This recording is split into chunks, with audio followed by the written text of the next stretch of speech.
ازاي نعمل باستا بصوص احمر بس من غير طماطم؟ حاجه سهله خالص.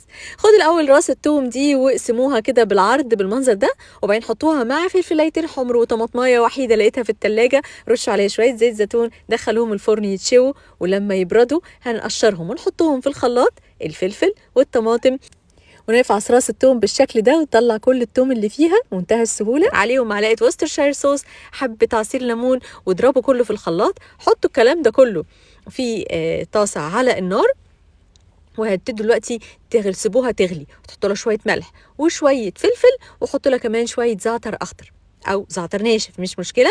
جميل. وخلوها بقى تغلي على النار. لما تغلي هنحط لها معلقه كريمه، بس هي جمدت مني شويه، او معلقه قشطه ممكن مش مشكله، هتبقى كريمي كده وغنيه ودسمه. شويه جبنه بارميجان او شويه جبنه رومي.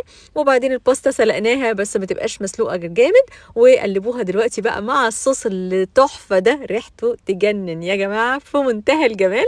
اغرفوها بالهنا والشفا، وحطوا بقى عليها شويه ريحان اخضر كده وشويه جبنه بارميجان.